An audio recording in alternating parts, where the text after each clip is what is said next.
Tesla की model Y L finally launch हो चुकी है और आज हमारे सामने एक गाड़ी खड़ी हुई है। इस वीडियो में आपको डिटेल में वॉक अराउंड दूंगा, प्लस ये भी बताऊंगा कि कैसे ये पुरानी वाली मॉडल वाई से ज़्यादा बेहतर हो चुकी है, क्या डिफरेंसेस आए हैं, प्राइस उल्टा कम हो गई है जबकि परफॉर्मेंस और रेंज बढ़ गई है, प्लस इसका साइज भी बहुत ज़्यादा बड़ा हो गया है, तो स्पेस कितना बेटर हुआ है, सब कुछ इन डिटेल।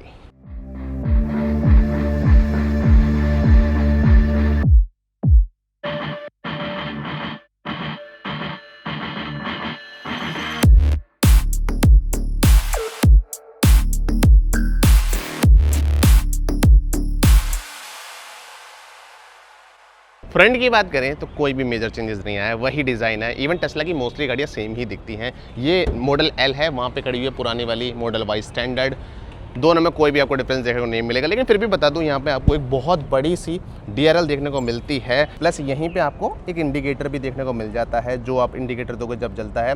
कुछ लोग कन्फ्यूजन होती है कि भाई यही इसकी मेन हेडलाइट है, लेकिन एक्चुअल में जो मेन हेडलाइट है वो यहाँ पे दे रखी है, जो कि auto leveling, auto high beam, low beam के साथ आती है, खुद एडजस्ट हो जाती है। कुछ यहाँ पे आपको स्पेस दे रखा है जिससे इस गाड़ी की एरोडायनेमिकता बढ़ जाए। और हाँ, ये मोस्ट एरोडायनेमिक गाड़ियों में से एक है। टेस्ला सबसे ज़्यादा काम करता है एरोडायनेमिक डिज़ाइन पे। बाकी आपको फ्रंट में नंबर प्लेट के नीचे एक कैमरा भी देखने को मिल जाता है। गाड़ी के अंदर पूरे 8 कैमरा है, एक एक करके सारे दिखाता हूँ। साइड में चलते हैं। पहला जो चेंज आया है भाई, इसके अंदर आपको 19 इंच के न्यू व्हील देखने को मिलते हैं, प्लस टायर साइज यहाँ पे 25/45 का है और ये कॉन्टिनेंटल के टायर हैं। यहीं पे आपको दूसरा आप कह सकते हो कैमरा देखने को मिल जाता है। सबसे जो बड़ा चेंज आया भाई वो तो इसकी लेंथ में ही आया है। ये गाड़ी अब नियरली 5 मीटर की हो गई है। हाइट इसकी 1.6 मीटर है, जबकि जो चौड़ाई है वो 1.9 मीटर है। व्हील बेस जो है उसके अंदर भी आपको 150 mm का इजाफा देखने को मिलता है। पहले वाली में 2890 mm का था, इस वाली के अंदर 3050 mm का है। बाकी हाँ, उसके बाद जो अगला कैमरा वो आपको यहाँ देखने को मिल जाता है और यहाँ पे आपको NFC कार्ड लगाना होता है, जो कि मेरी जेब में पड़ा हुआ है, ये मैंने लगा दिया। इससे गाड़ी अनलॉक हो गई है। लॉक करनी है तो दोबारा से यहीं पे लगा दो और गाड़ी ऑफ हो गई। एक चीज़ जो टेस्ला की गाड़ियों में स्पेशल देखने को मिलती है वो इनका जो गिलास है वो एजलेस है। उसमें होता क्या है, जैसे आप इसे ऐसे ओपन करते हो तो यहाँ पे आपको कोई भी पार्ट देखने को नहीं मिलता है, सिर्फ गिलास है और ये गिलास सीधा अंदर जाके ऊपर हो जाता है। जैसे मैं गाड़ी बंद करूँगा ये ऊपर चला गया। दोनों गिलास जो आपको काफी बड़े बड़े देखने को मिलते हैं। गाड़ी पहले वाले के मुकाबले थोड़ी सी ऊंची भी हो चुकी है। क्वार्टर गिलास भी आपको काफी बड़ा देखने को मिलता है, जिससे अंदर की विजिबिलिटी अच्छी हो जाती है। कितनी अच्छी अंदर जाके हम देखेंगे। फिर साइड में आपको कुछ रिफ्लेक्टर भी देखने को मिलता है, क्योंकि गाड़ी बहुत ज़्यादा लंबी है, नियरली 5 मीटर की हो गई है। पीछे की तरफ आ जाए, यहाँ पे आपको जो डिज़ाइन है थोड़ा सा और बोल्ड नज़र आएगा। ये वाला हिस्से ने थोड़ा और ऊपर उठा दिया है। क्यों उठा दिया है? क्योंकि ये वाला जो गिलास है पहले के मुकाबले थोड़ा और राउंड शेप में ऊपर आ रहा है। पुरानी वाली के अंदर ये वाला सीन नहीं था। रीज़न सिंपल है, जो थर्ड रो है वो और भी पीछे हुई है, उन्हें हेड स्पेस और भी अच्छा देना है, तो इस गिलास को उन्होंने ऊपर कर दिया है। काफ़ी बड़ा गिलास है, प्लस यहाँ पे आपको डिफॉगर भी देखने को मिलते हैं।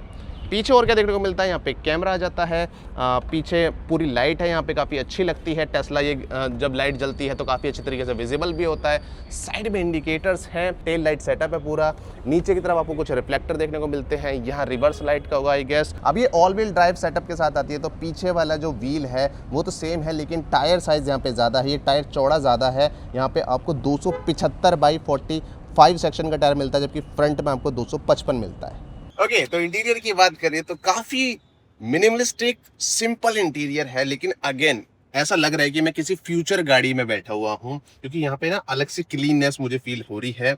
अब आपको फ्रंट में क्या देखने को मिलता है, सब कुछ यहाँ पे सिंपल रख रखा है। मटेरियल काफी अच्छा सा लग रहा है। आई थिंक यहाँ पे लेदराइज मटेरियल का यहाँ पे यूज करा है। फिर यहाँ पे सॉफ्ट टच मटेरियल आता है। स्टीयरिंग व्हील यहाँ पे काफी सिंपल है। बटन यहाँ पे बहुत कम है, 1 2 3 4, और यहाँ पे 2 रोटरी डायलर हैं जो कि यूज होते हैं यहाँ पे क्रूज कंट्रोल के लिए, यहाँ पे मे बी म्यूजिक कंट्रोल्स के लिए। बाकी बिल्कुल सुंदर सा स्टर्डी सा स्टीयरिंग व्हील है। साइड में आपको इंडिकेटर्स कंट्रोल देखने को मिल जाते हैं। जैसे आप करोगे आपको साइड व्यू दिख जाएगा। जिस तरफ का भी आप इंडिकेटर करते हो इस तरफ करोगे तो इस तरफ का व्यू आपको दिख जाएगा। बाकी यहाँ पे आपको कुछ भी देखने को नहीं मिलता है। सारे जो कंट्रोल्स होते हैं वो मेनली डिस्प्ले से होती हैं। तो स्टार्टिंग में ऐसा हो सकता है कि आपको थोड़ी आदत बनानी पड़ेगी। अगर आप ज्यादा बटन वाली गाड़ियों से आ रहे हो, स्पेशली जो पुरानी गाड़ी होती थी उनमें बटन होते थे, तो जितना हम फ्यूचर में आगे बढ़ रहे हैं हमारे बटन्स कम होते जा रहे हैं। फिर नीचे यहाँ पे आपको कुछ भी देखने को नहीं मिलेगा, जो कि मुझे भी थोड़ा सा अजीब लग रहा है। ये जो है वायरलेस फोन चार्जर है, जो कि 50 वॉट है ड्राइवर साइड के लिए, प्लस यहाँ पे जो साइड वाला बंदा है उसके लिए 30 वॉट है। बॉर्न इलेक्ट्रिक कार का फायदा होता है वो है एक्स्ट्रा स्टोरेज, ये बहुत गहरा है भाई, ये देखो आपको आइडिया लग जाएगा यहाँ पे। प्लस अंदर यहाँ पे लाइट भी दे रखी है, बस आपको एक बार यहाँ पे ऐसे प्रेस करना है और इसे आप बंद कर सकते हो। यहाँ कप होल्डर्स आपको यहाँ देखने को मिलते हैं, इसे भी आप काफी स्मूथली ऊपर आता है, अच्छा लगता है भाई। फिर पीछे यहाँ पे आपको और स्टोरेज देखने को मिलता है, प्लस यहाँ पे आपको टाइप सी चार्जर पोर्ट भी देखने को मिलता है। यहाँ पे आपको और क्या मिलने लगता है, आई थिंक ये टूल है, बॉक्स रख देते हैं। एक जो कमाल की चीज इस वाले मॉडल में अलग से आई है, जो पुरानी वाली मॉडल वाई में नहीं थी, यहाँ पे आपको एक्सटेंडेड थाई सपोर्ट देखने को मिलता है, जो कि पावर्ड है। देख रहे हो आप, शायद आपको दिख रहा होगा या नहीं दिख रहा होगा, मैं कोशिश करता हूँ। हाँ अब दिख रहा होगा,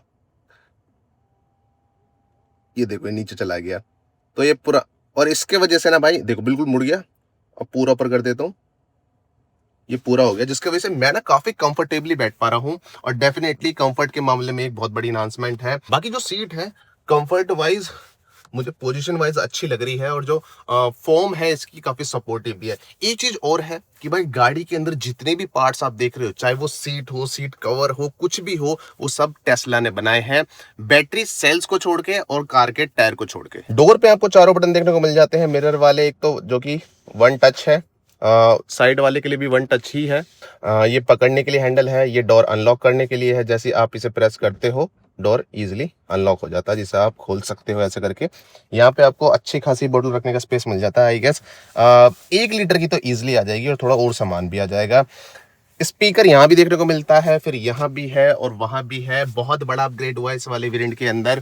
पहले वाली जो मॉडल वाई थी उसके अंदर 9 स्पीकर सिस्टम आता था, इसके अंदर 18 स्पीकर सिस्टम है, प्लस सब वूफर भी है, तो 19 स्पीकर वाला यहाँ पे सिस्टम हो जाता है, जिसकी वजह से ह्यूज अपग्रेड आया म्यूजिक के अंदर।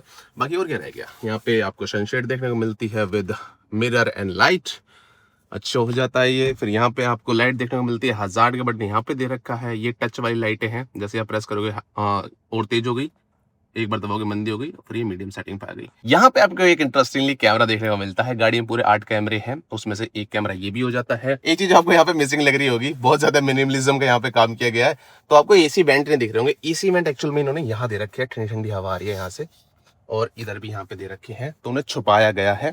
प्लस यहाँ पे आपको एम्बिएंट लाइट भी देखने को मिलती है। इस गाड़ी के अंदर ना एक म्यूजिक मोड भी होता है, जिसमें आप गाड़ी म्यूजिक बजा लो, गाड़ी बाहर से भी जितनी भी लाइट है, अंदर भी जितनी लाइट है, इवन जो ये विंडोज है ये भी ऊपर नीचे होती है, सिंक होके चलती है म्यूजिक के साथ। मैं ओवरले में लगा दूंगा, देख के आपको बहुत ज्यादा मजा आएगा।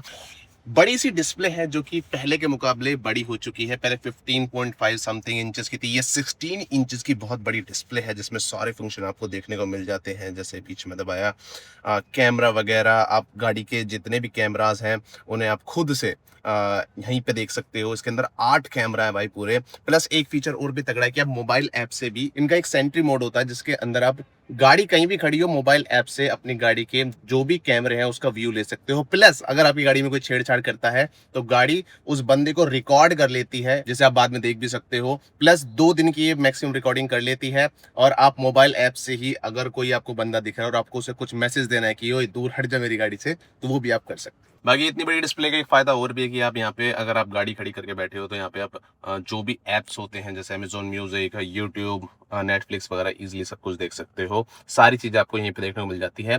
प्लस एक चीज और है कि आपकी जो 3rd रो 2nd रो है, उसे आप टच स्क्रीन से ही फोल्ड कर सकते हो। बाकी सनरूफ नहीं मिलती है, ग्लास रूफ मिलती है, वो भी टिंटेड, यहाँ से लेके पूरे पीछे 3rd रो तक आपको देखने को मिलती है। फिर 3rd रो के लिए अलग से ग्लास भी है पीछे वाला।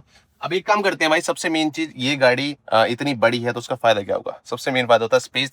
तो मैं अपनी 5'9" हाइट के अकॉर्डिंग फ्रंट रो को सेट करूंगा, फिर 2nd को करूंगा, फिर 3rd को करूंगा। देखते हैं भाई तीनों में कैसा बैठ पाता हूँ। तो फिलहाल के लिए मैं अपनी हाइट के अकॉर्डिंग से एडजस्ट कर देता हूँ। ये मैंने 5'9" के अकॉर्डिंग यहाँ पे सीट हाइट एडजस्ट कर दी है। अब चलते हैं रियर सीट पे, देखते हैं कितना स्पेस है। ओके, तो यहाँ भी मिरर नीचे हो जाता है, ठीक है। पीछे तरफ आ गया हूँ भाई मैं। डेफिनेटली बहुत ज्यादा स्पेस है भाई इसके अंदर। इस बटन से ये ऊपर और नीचे हो जाता है, काफी अच्छी चीज है। पुरानी वाली मॉडल वाई में ये नहीं था, इस वाली में नया आया है। यहाँ बहुत ज्यादा स्पेस है भाई, टू बी ऑनेस्ट, क्योंकि 150 mm यहाँ पे जो व्हील बेस है वो बढ़ गया है। पहले वाली में भी अच्छा खासा स्पेस था 2nd रो के अंदर, लेकिन इस वाली में कुछ ज्यादा ही अच्छा हो गया है। अब मैं यहाँ पे इजिली बैठ पा रहा हूँ, और ये मेरी कंफर्टेबल पोजीशन है।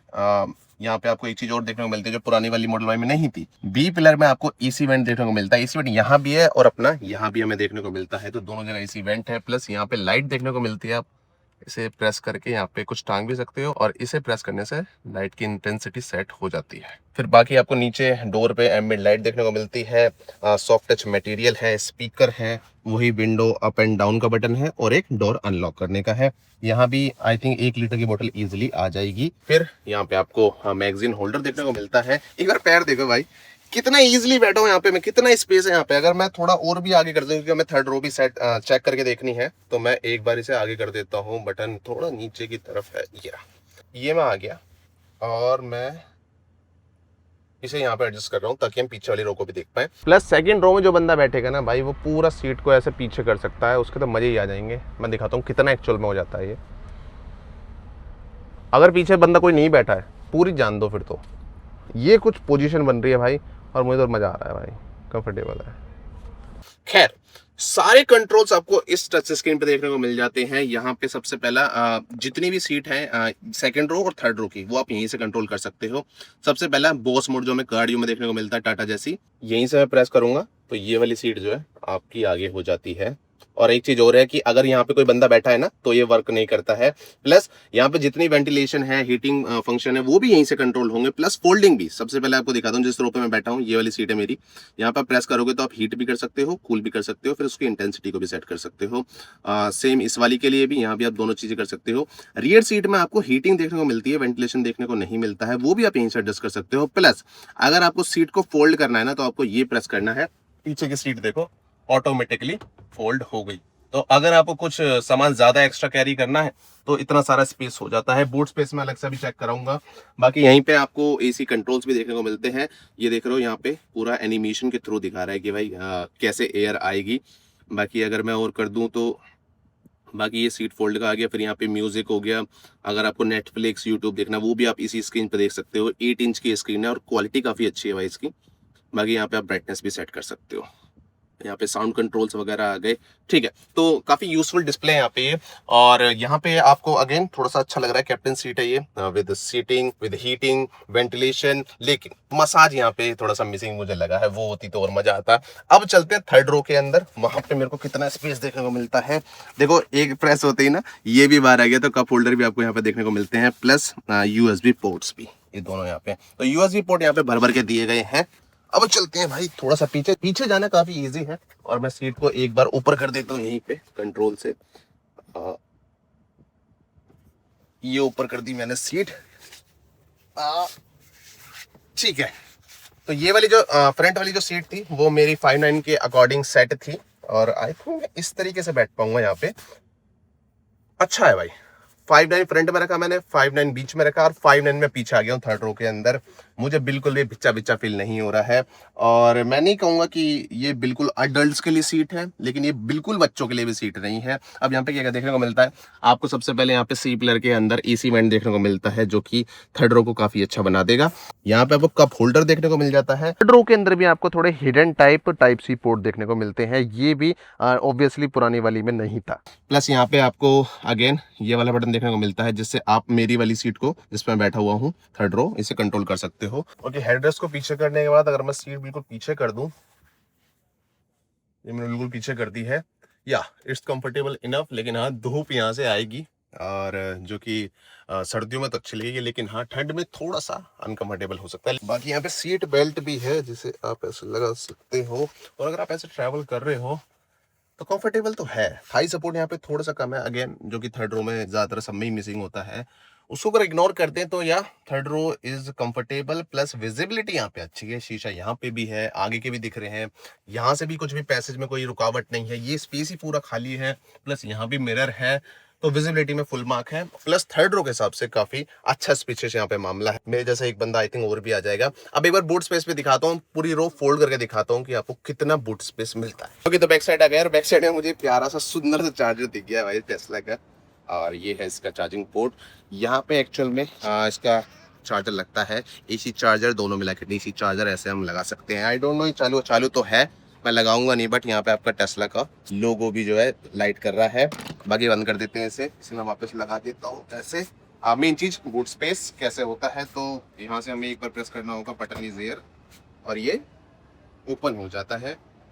जब अपनी तीनों रो ओपन है, लगभग 450 लीटर का यहाँ पे स्पेस हमें देखने को मिलता है, जो कि ठीक है, कोई बहुत ज़्यादा भी नहीं है। लेकिन अगर आपको चाहिए बहुत ज़्यादा स्पेस तो यहाँ पे आपको बटन्स दे रखे हैं। इन बटन्स का यूज़ करके आप सीट्स को फोल्ड कर सकते हो। जैसे कि अगर आपको ऐसे सॉरी, ये आगे वाली का दबा दिया मैंने। सबसे पहले इस वाली को आपने फोल्ड करा, ये फोल्ड हो गई। साथ में इस वाली को भी कर देता हूँ मैं, ये भी हो गई। तो काफी अच्छा खासा यहाँ पे स्पेस आ गया। पूरा जो यहाँ पे बूट स्पेस है वो 1000 लीटर का हो गया है। अगर आप थर्ड रो भी एक बार को कर देते हो, लो मैंने कर दी थर्ड रो भी अपनी, दोनों बटन दबा दिए। वहां पे कुछ सामान रखा हुआ होगा आई गेस, तो जब सामान होता है तो वो आगे नहीं जाता है। लेकिन अगर आप थर्ड रो भी फोल्ड कर देते हो तो आपको लगभग 2400 लीटर का स्पेस मिल जाता है। अगर कोई आपको बहुत बड़ा एलईडी टीवी लाना है पैसे ढिंची, तो वो यहाँ पे इजीली आ जाएगा। अब स्पेसिफिकेशन की बात करें तो वहाँ भी काफ़ी अच्छा खासा जंप आया है। अभी तक टेस्ला के अंदर 2 मॉडल बिकते थे, टेस्ला मॉडल वाई नॉर्मल वाला, दूसरा आता था लॉन्ग रेंज वाला। एक की प्राइसिंग थी 60 लाख रुपए, दूसरे की थी 68 लाख रुपए। ये वाला उन दोनों के बीच में लॉन्च किया गया, जबकि उन दोनों से ये आगे नजर आएगा, क्योंकि इसके अंदर 88 किलोमीटर का बैटरी पैक है, जिससे WLTP रेंज मिलती है 681 किलोमीटर की। ऑन रोड रियल वाली आप मान के चलो 500 किलोमीटर आपको मिल ही जाएगी। प्लस ऑल व्हील ड्राइव अब ये हो गई है, तो आगे और पीछे दोनों तरफ मोटर है। 0 से 100 जाने में सिर्फ 5 सेकंड लेती है और 500 से ज़्यादा हॉर्स पावर ये बनाती है। स्पीड भी, टॉप स्पीड भी इसकी 201 किलोमीटर पर आवर की है।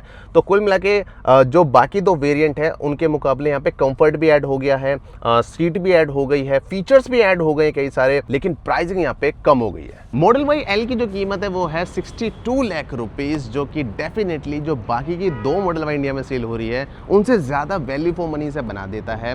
मुझे लग रहा है कि अब पहले के मुकाबले इसकी ज़्यादा सेल होने वाली है। रीज़न सिंपल है भाई, एक तो ये 6 सीटर में आ गई है, कैप्टन सीट में आ गई है, प्लस प्राइसिंग भी थोड़ी इन्होंने कम कर दी है। बहुत अच्छी मूव है बाय टेस्ला। एक चीज़ और मैं बता दूं इनकी मेंटेनेंस सर्विस को लेके, टेस्ला बोलता है कि हमारी गाड़ियों में कोई भी आपको सर्विस मेंटेनेंस की ज़रूरत ही नहीं है। हमारा कोई मैनुअल भी नहीं है कि आपको 10,000 15,000 किलोमीटर पे आपको गाड़ी की सर्विस करानी है। सिंपल है, अगर आपको गाड़ी में कोई ज़रूरत पड़ती है सर्विस की तो आप इन्हें कॉल करो, आपको होम सर्विस दी जाती है और वो भी 4 साल के लिए फ्री। बाकी सेगमेंट वाइज कंपैरिजन करें, क्या क्या ऑफर मिलती है भाई इस प्राइस सेगमेंट में हमें, तो देखो 60 लाख के आसपास तो हमें यही देखने को मिलता है 6 सीटर ऑप्शन में, और कोई नहीं है। लेकिन हाँ, अगर इससे ऊपर आप जाते हो तो आपको मिलती है MG की M9, जो कि 75 लाख समथिंग में आती है। तो दोनों का वैसे तो प्राइस सेगमेंट अलग है, लेकिन हाँ दोनों के अंदर आपको 6-7 सीटर ऑप्शन मिल जाता है। ये गाड़ी आई थिंक इस सेगमेंट के अंदर तो और कोई इसका डायरेक्ट कॉम्पिटिटर नहीं है जो कि इस लेवल की परफॉर्मेंस, इस लेवल की रेंज और इस लेवल का कंफर्ट दे पाए। बाकी ये थी मॉडल वाई एल। कैसी लगी आपको 62 लाख रुपए में ये गाड़ी, एक बार कमेंट में बताओ। इसी तरह की और भी वीडियोस देखने के लिए चैनल को सब्सक्राइब करके बेल आइकन दबाओ। मैं मिलता हूँ इसी तरह की नेक्स्ट वीडियो में।